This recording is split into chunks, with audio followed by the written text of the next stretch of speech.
Magandang umaga. Narito na ang pinakahuli sa lagay na ating panahon ngayong araw ng Tuesday, February 10, 2026. Narito ang ating pinakahuling satellite image kung saan nakikita nga natin itong linya ng kaulapan dito malapit sa may Visayas. Ito ang tinatawag nating shear line. Ito ang salubungan ng malamig na hangin galing northeast at mainit na hangin galing silangan. Ito namang northeast monsoon, ito naman yung amihan.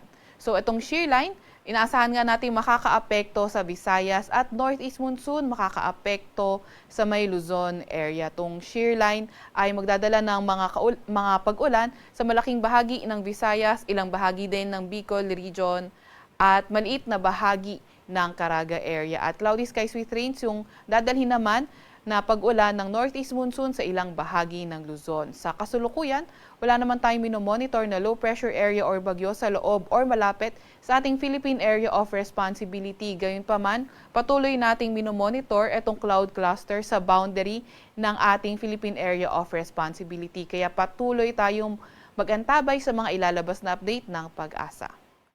Para naman sa lagay ng panahon ngayong araw, inaasahan nga natin itong shear line magdadala ng maulap na papawirin, mga kalat-kalat na pag-ulan at mga pulupulong thunderstorm sa Albay, Sorsogon at Masbate.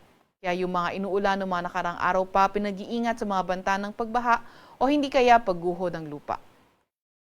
Amihan naman ng northeast monsoon magdadala ng maulap na papawirin na may mga mahihinang pag-ulan sa may Cagayan Valley, sa may Cordillera Administrative Region, sa may Central Luzon, sa may Quezon, pati na rin sa nalalabing bahagi ng Bicol Region. Mas magandang panahon sa nalalabing bahagi ng Luzon kabilang ng Metro Manila kung saan may mga tsansa lamang tayo ng pulupulong mahihinang pag-ulan. Agwat ng temperatura ngayong araw sa Metro Manila ay 21 to 29 degrees Celsius. 13 to 23 degrees Celsius sa may Baguio, 21 to 27 degrees Celsius sa may Tagaytay, 19 to 30 degrees Celsius sa may Lawag, 18 to 24 degrees Celsius sa may Tugigaraw at 23 to 29 degrees Celsius naman sa may Legazpi. Agwat na temperatura bukas sa Puerto Princesa at Calayan Islands ay 25 to 30 degrees Celsius. Para naman sa lagay ng panahon sa Visayas at Mindanao ngayong araw, nakikita nga natin na ang shear line patuloy na magpapaulan sa lugar ng Visayas pati na rin sa may Dinagat Islands. Kaya muli yung mga inuulan ng mga nakarang araw pa, mag-ingat sa mga banta ng pagbaha o hindi kaya pagguho ng lupa.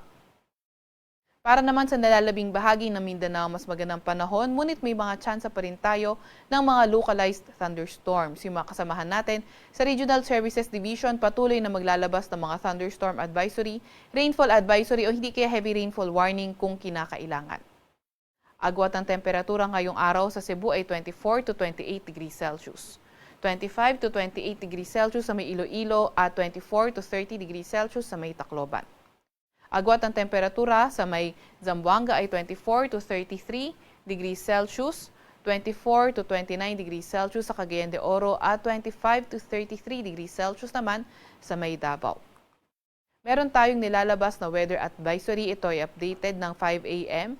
Dito yan sa may Occidental Mindoro, sa may Cebu, sa may Leyte, sa may Biliran, sa may Samar, Eastern Samar, Northern Samar at Sorsogon. So inaasahan nga natin 50 to 100 millimeters ng mga pag-ulan sa mga nabanggit na lugar. Kapag 50 to 100 millimeters yung mga inaasahan natin pag-ulan, posible nga yung pagbaha sa mga areas na urbanized, low-lying at malapit sa river at landslide sa mga highly susceptible areas. Yan ay for today. For tomorrow naman, mas konting areas affected by shear line na aabot sa 50 to 100 millimeters na mga pag-ulan. Yan ay sa may Albay at sa may Sorsogon. 50 to 100 millimeters pa rin na mga pag-ulan.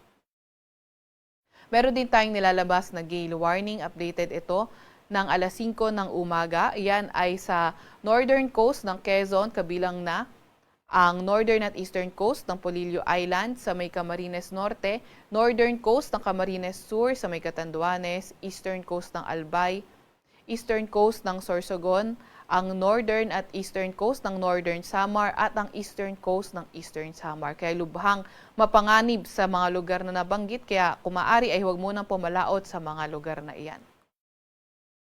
Para naman sa 4-day weather outlook, nakikita nga natin Wednesday to Friday, yung shearline posibleng magdala ng moderate to at times heavy rains sa lugar ng Visayas. Wednesday to Friday. At pagdating ng Sabado, posibleng umangat nga yung axis ng shearline at ito ay magdadala ng moderate to at times heavy rains sa silangang bahagi naman ng Bicol region or silangang bahagi rin ng Southern Luzon. Kaya patuloy pa rin tayo mag-antabay sa mga ilalabas na update ng Pag-asa.